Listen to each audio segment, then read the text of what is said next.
So the second talk is given by Sadegh. Mohammad Sadegh Salehi is an independent researcher working as a machine learning research engineer at 01 Creative. He received his bachelor in mathematics and application from University of Tehran in 2020 and his master's degree from Paris Dauphine PSL universities in 2021. Mathematics de Paris Scholarship Laureate and conducted a PhD study in statistical applied mathematics at the University of Bath. His research interests include optimization, machine learning, generative models, computer vision, computational imaging, and inverse problems, with a particular focus on scalable Bilevel learning and inexact hypergradient methods. Thank you for accepting our invitation, and the floor is yours, Sadegh. Thank you very much. Let me share my screen.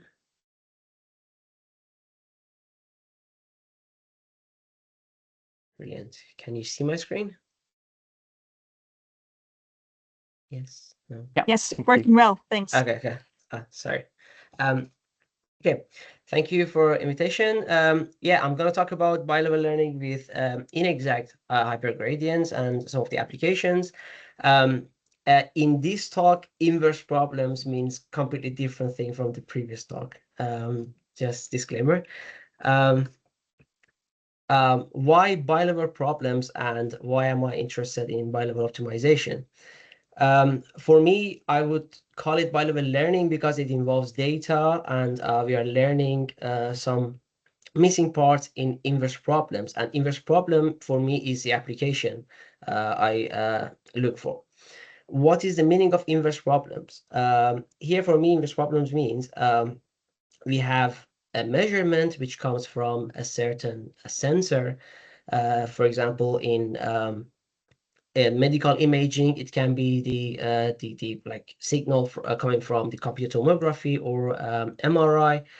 And in computation imaging, it can be, for example, the camera sensor. And for example, you have taken a picture, but you had a motion blur, and you want to recover what was the clean image. Or so you have, for example, a computer tomography device which has a certain inherent noise, and the physics of with the physics we capture is incomplete, but we want to recover the clean, nice image or signal. Here, basically, is showing the physics of the problem. You can consider it as a linear operator, and y is what the sensor is giving us, and we want to recover x. How do we do that? We can do this by solving an optimization problem coming from the Bayesian approach, which we have a data fidelity term. We can consider it as a L2 norm difference between the physics applied on the basically input and the difference of it with the measurement y. And we want to penalize some unwanted feature using this regularizer, or at the same time, you can see it as a prior in Bayesian approach, which wants to learn or like promote the prior information. Once we solve this optimization problem, we can recover our clean image or signal. If we have some data and if we want to learn some information in our regularizer or in our physics, then we can take this solution map and plug it into a loss with respect to the data. Here, for example, you can consider as a L2 norm difference between the clean data and what we have recovered. And we want to learn what are those parameters that can give us a better and more accurate reconstruction. Why don't we do it just like by hand or classical search method, or let's say Bayesian methods or random search methods? Because in this context, this regularizer R and these learnable parameters theta, it can be a neural network. It can be up to millions of parameters. So none of those approaches are scalable. And specifically in this talk, I do not consider any sort of derivative-free method. I focus on gradient-based methods because off-the-shelf derivative-free methods are also not scalable. There are some developments, it can be better, but the off-the-shelf ones are not. So I focus on gradient-based methods. To solve that bilevel problem, we need to compute the gradient with respect to the parameters theta, which if we use implicit function theorem, for instance, we need to compute the inverse of Hessian of lower level problem. Here I show it with this second order derivative of H, multiplied by the Jacobian of the lower level problem. And all of these computations, they require the exact lower level solution or exact solution of the variational problem. However, in practice, it never exists. It doesn't have a closed form solution. Usually Algorithms like Nesterov accelerated gradient or FISTA are used to recover that, and they all take a tolerance. They go after that tolerance. So we have different sources of inexactness. One comes from the solution of lower level optimization problem. The other one is from the approximation of this inverse of Hessian, which we use conjugate gradient or numerical solvers for that. And hence we cannot evaluate the gradient nor the function value in upper level exactly. We always have error.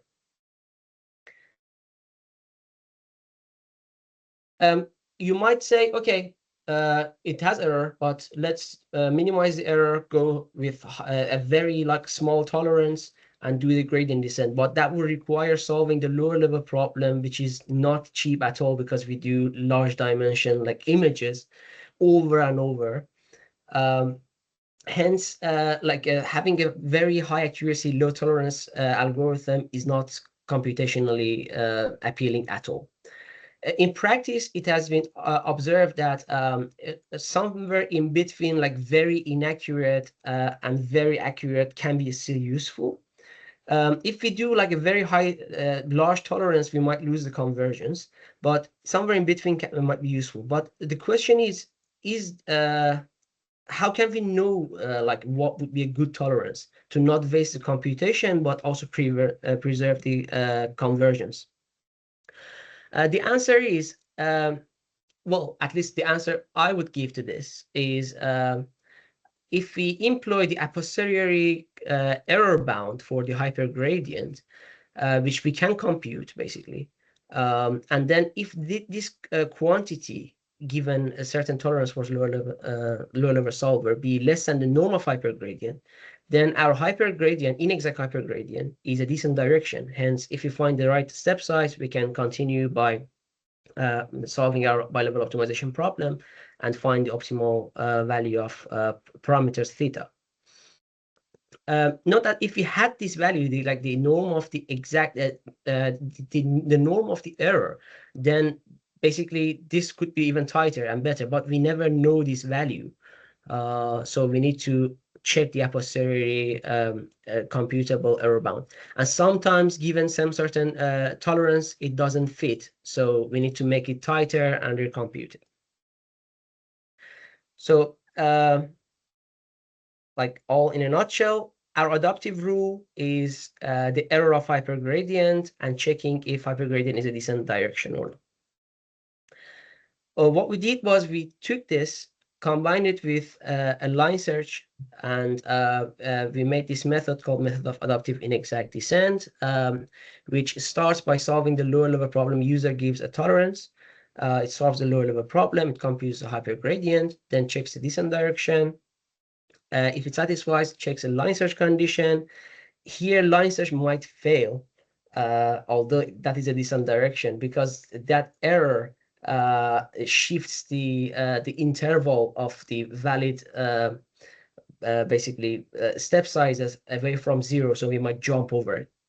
And once we have the right step size, we basically compute the new iterate. And if it fails, it says the accuracy of solving the low level problem was not good enough, so we need to shrink the tolerance, solve it again, and check this condition again.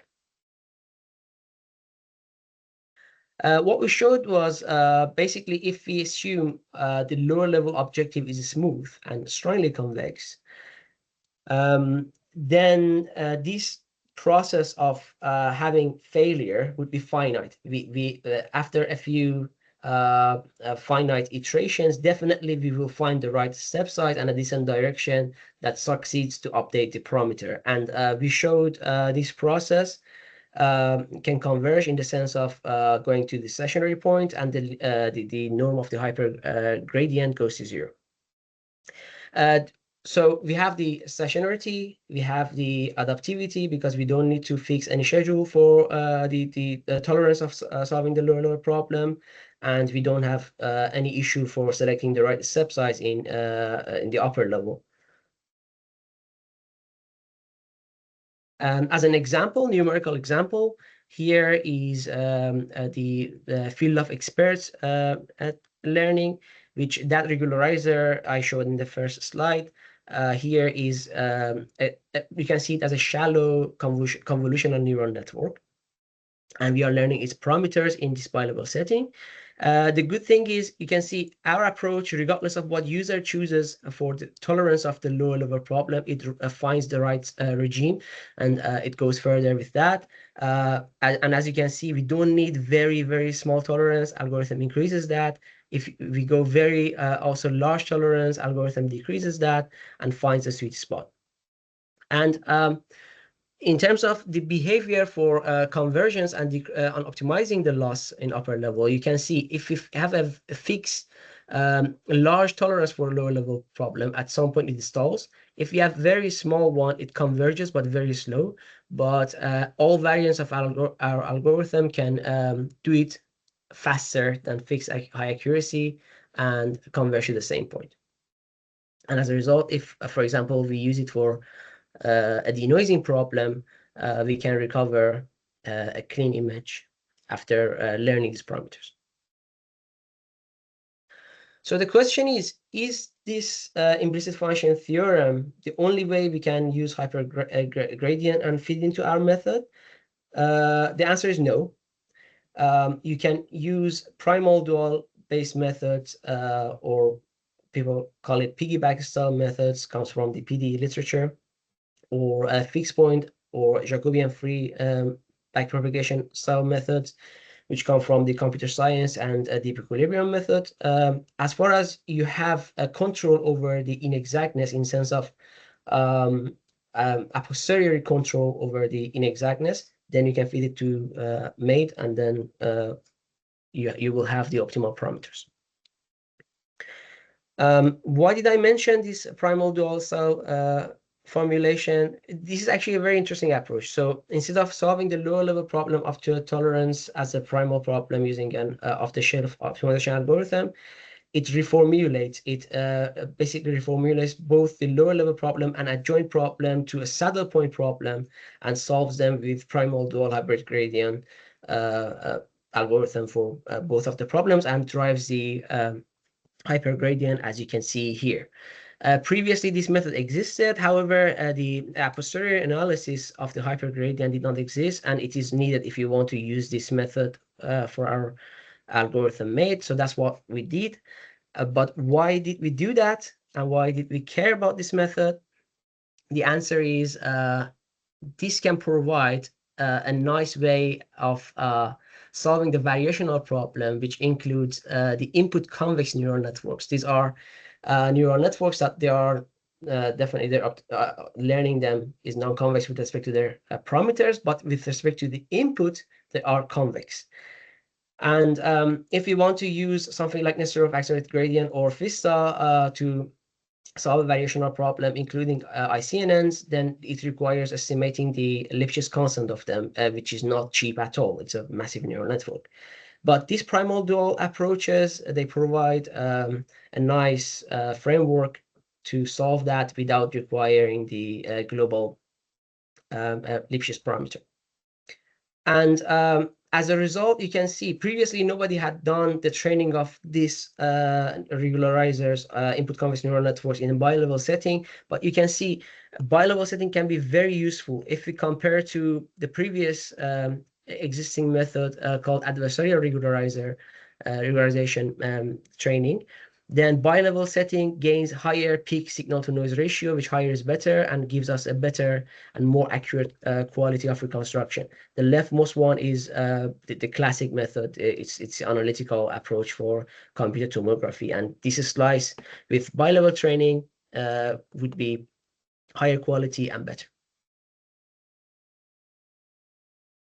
So we talked about mate as an algorithm, which does everything adaptively. And we talked about the extension to primal-dual setting, but have you solved everything? The answer is no, because all of those algorithms were deterministic. But some applications require very large data sets because what we are learning is data hungry. And hence we need a stochasticity. But can we do all we did before here? No, because line search is not doable here, because if you want to do line search in this stochastic setting, it might shrink it down to very small values, and we might lose the convergence, and we might have so many other issues. So we need a stochasticity, but our previous methods are not working. What should we do? First, we need to study how would be the behavior of this hypergradient in a stochastic setting. So the difference between this and a stochastic gradient descent would be here we have the stochasticity as a source of error, but we also have deterministic error, which comes from solving the lower level problem. Because again, for lower level problem, we are using a solver, a numerical solver like FISA or Nestor gradient, and they have error. So the difference is here we would have some sort of bias SGD. In many studies before, people usually did not pay attention to the role of this error because they considered like fixed number of iterations in lower level each time, and then everything happy in practice. But we really wanted to study this and the effect of this on the convergence behavior of the algorithm. But we said we lost the those adaptivity and the line search. What are we gonna do? We take one step back. We say, okay, let's find what is the optimal schedule to decrease basically the tolerance as well as the step size to have the conversions and not hit the largest possible cost and do everything efficiently. What we derived was this actually theorem that shows indeed the convergence is dependent on the accuracy, and we cannot just say we do fixed number of iterations in lower level and everything happy, it converges. And what we did was we derived the optimal schedules we can employ to decrease the step size and the tolerance in this setting and converge. And interestingly, in the optimal choice for this sequence, the sequence of the step size and the sequence of tolerance, we could drive the rate of convergence k to the minus quarter, which is similar to the rate we have for SGD for non-convex problems, smooth and non-convex problems. But that's the theoretical side. What can we say in practice? In practice, definitely we are interested in finite time behavior. And what we can see in this graph is if we focus on SGD, the green one and the red curve, if we don't decrease the tolerance in lower level with a nice theory-driven schedule, it can oscillate a lot, and it might affect the performance. If we do decrease it, we will have a way more smooth behavior, but still it cannot beat off-the-shelf algorithms like Adam if we plug this inexact stochastic estimator into it. So what it tells us is we have some sense of what to do with SGD in this context, or inexact SGD in this context, but we need to study the role of Adam and preconditioning, because seemingly in practice it is beating all the existing methods. So yeah, this would be something for future to study deeper, analytically analyzing why and how Adam is basically performing very well in this setting. And it's also not that much sensitive to the decrease of step size nor the accuracy. To summarize, basically, all I did was I told you about why I care about bilevel problems, what can we learn using bilevel optimization and bilevel learning, what are the algorithms involved, then why inexactness is important and how do we handle inexactness. I introduced a deterministic optimization algorithm which handles inexactness in bilevel setting adaptively and provides convergence and efficient computation. And also I talked about the stochastic approaches that can be utilized in this bilevel setting. We know them theoretically, but in terms of performance, still there are a lot more to do and room for improvement. Thank you very much. That was my talk.